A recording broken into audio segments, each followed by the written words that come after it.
Les damos la bienvenida, queridos amigos. Título de la lección 10. Una forma apasionante de participar. Nuestro texto inicial se encuentra en el Evangelio de Mateo capítulo 9, verso 37 y 38. Entonces dijo a sus discípulos: a la verdad, la mies es mucha, mas los obreros pocos. Rogad pues al Señor de la mies que envíe obreros a su mies. Número 1. Introducción. Dios nos hizo seres sociables, nos creó para tener comunión unos con otros. Y como sucede con el ejercicio también, sucede con muchas cosas en la vida. Lo hacemos mejor si lo practicamos y tenemos un sistema de apoyo social. Esto es especialmente cierto también en asuntos espirituales. En la Biblia, los grupos pequeños se destacan como uno de los métodos de Dios para fortalecer nuestra fe, aumentar nuestro conocimiento de la palabra de Dios y profundizar nuestra vida de oración y capacitarnos para dar testimonio a otros, para compartir nuestra experiencia con Dios. Número 2. Grupos pequeños. Una idea de Dios. En Génesis capítulo 1 se nos revela a un Dios en tres personas. La divinidad y la creación son un misterio que más adelante trataremos. Por ahora solo necesitamos saber que el Padre, el Hijo y el Espíritu Santo participaron juntos en la creación. Cada uno tenía tareas diferentes, pero trabajaban juntos en una unión indivisible. Los grupos pequeños fueron idea de Dios, donde otra vez el Padre, el Hijo y el Espíritu Santo conformaron el primer grupo pequeño para la salvación de la humanidad pecadora. Ellos forman el consejo divino y eterno, y su pasión es salvar a tantas personas como sea posible. El propósito primordial del grupo es enfocarse en ganar a las almas perdidas para Jesús. No hay nada más importante, y también debemos trabajar en grupos pequeños con la misma pasión y salvarnos no solo nosotros, sino también a los demás. Reflexiona sobre el Padre, el Hijo y el Espíritu Santo, tres personas, pero en un solo Dios. Es difícil de entender porque, aparte de ser humanos, estamos en un mundo caído e incrédulo. Sin embargo, la Biblia revela lo suficiente para calmar por ahora nuestra curiosidad y preguntas, y por eso debemos hacer un acto de fe al confiar en Dios, aunque no todo lo entendamos completamente, pero sabemos que por seguro Él nos ama como nadie más puede hacerlo. Número 3. Los grupos pequeños en las Escrituras. La Biblia brinda numerosos ejemplos de pequeños grupos que oran, tienen comunión, se animan unos a otros y trabajan para Cristo. Estos brindaron al pueblo de Dios la oportunidad de que el Señor los use a cada uno en forma individual más plenamente. En Éxodo capítulo 18 tenemos como ejemplo a Moisés y a su suegro Jetro, que le aconseja acerca de la administración en su liderazgo.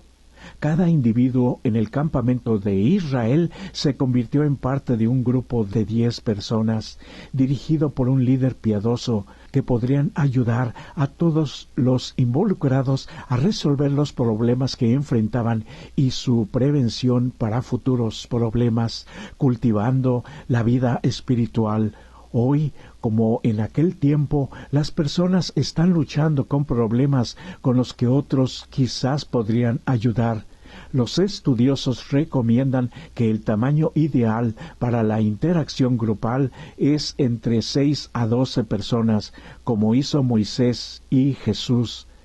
En los capítulos 6 de Lucas, 10 de Mateo y 3 de Marcos se muestran el doble propósito de Jesús al llamar a los discípulos y seleccionarlos para formar parte de su grupo pequeño. Número 1, prepararlos para crecer espiritualmente. Y número 2, preparación en la vida práctica para su misión en el mundo. Aprenderían a servir, a ministrar con el mejor método, porque día a día, mientras observaban a Jesús atender las necesidades de las personas a su alrededor, aprenderían observando cómo usar sus dones. El propósito de Jesús era tanto la educación espiritual como la misión. Independientemente de las circunstancias, se preocupaban por los demás y trabajaban por un objetivo común. Una cosa es segura, todos nos necesitamos. Y lo más maravilloso es que ahora mismo Dios nos está también necesitando para la labor más importante de la vida. Número 4. Organizados para servir. En 1 Corintios capítulo 12, Pablo no solo revela la importancia de los dones espirituales en la vida de la Iglesia, sino también sugiere un modelo de cómo se pueden organizar. Él aborda los dones espirituales en el contexto del cuerpo de Cristo y cómo puede funcionar. Un estudio de anatomía y fisiología revela que los órganos del cuerpo están maravillosamente organizados en diferentes sistemas interrelacionados. Por ejemplo, los sistemas digestivo, cardiovascular, respiratorio y óseo son solo algunos de los complejos sistemas de órganos del cuerpo. Los dones espirituales son como las diferentes partes del cuerpo, funcionan mejor cuando se organizan en sistemas o grupos. De hecho, en la mayoría de los casos no pueden funcionar solos. Nuestro cuerpo no solo son una masa de órganos separados que se desplazan libremente en cualquier cosa que hagan.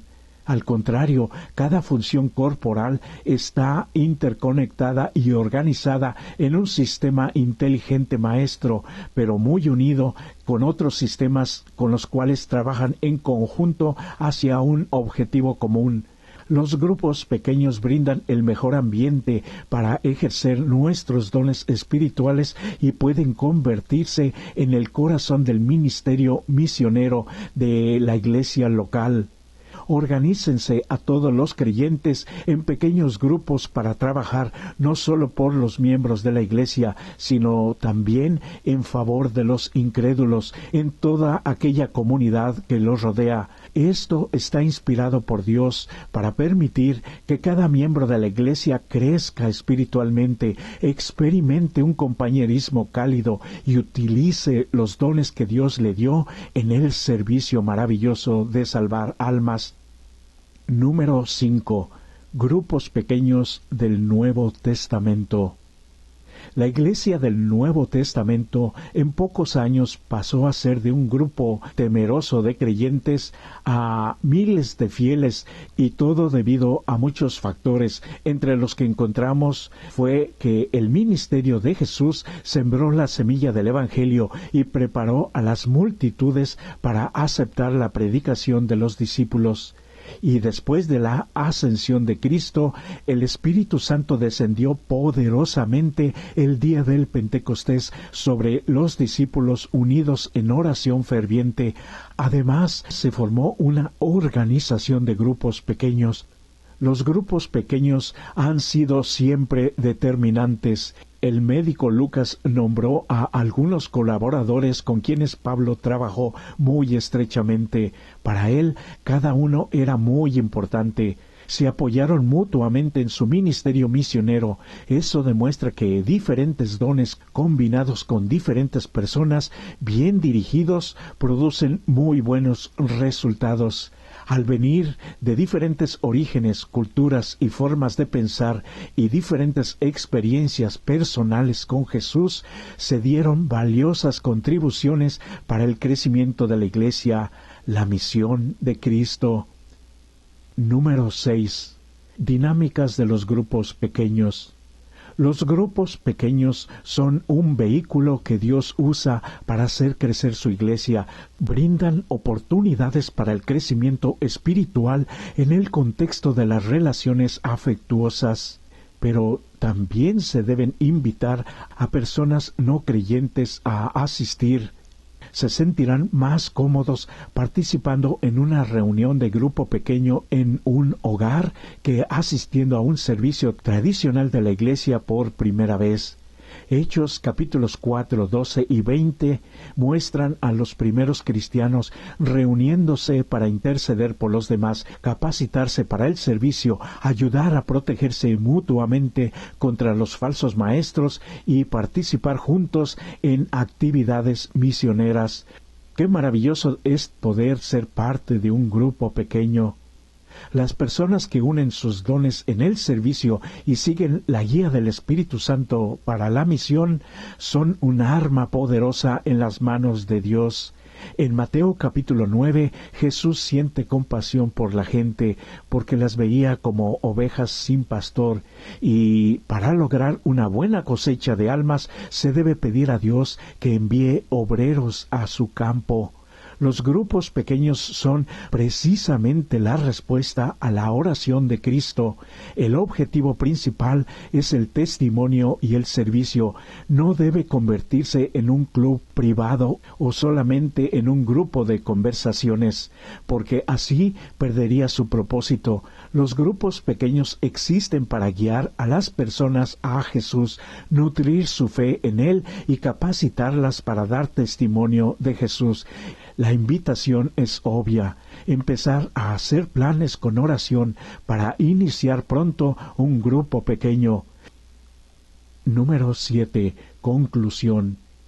Hace algunos años, en una pequeña iglesia europea, se decidió que tenían que hacer algo importante para el Señor, porque la iglesia estaba muriendo, estaba estancada, nadie había sido bautizado por años. Si la tendencia actual continuaba, la iglesia tenía poco futuro. Pero el pastor y la junta de esta iglesia oraron fervientemente y consideraron cuidadosamente lo que se podría hacer. Mientras estudiaban el Nuevo Testamento, decidieron establecer un ministerio de grupos pequeños. Pronto decidieron hacer de cada uno de sus hogares un centro evangelizador. Los grupos bien dirigidos aprendieron a ejercer sus dones de varias maneras. Se acercaron en actos de bondad a su familia, amigos, y los líderes de grupos pequeños comenzaron estudios bíblicos en 9 hogares con 40 invitados. Estaban asombrados de lo que estaba haciendo el Espíritu Santo, y finalmente, al poco tiempo, 17 de los 40 fueron bautizados. La moraleja es muy significativa. Cuando las congregaciones religiosas están envueltos o en pesado sueño de la inactividad o en fuertes rivalidades internas que parecen nunca acabar, es momento de iniciar este plan de origen divino, tan bueno que 2000 años después tú y yo somos producto de esta actividad. Y para los que van a usar las preguntas para dialogar, se están mostrando en este momento. Por eso hoy es un nuevo día de oportunidad para acercarnos más y más a nuestro Dios, y al practicar nuestra fe con otros, los convertiremos en frutos maravillosos para Dios, que nos traerán gozo no solo ahora en esta vida, sino por toda la eternidad. Los veremos allí. Yo he experimentado el gozo de participar en grupos pequeños muchas veces y he visto sus frutos, y deseo para ti lo mismo. Que Dios nos bendiga.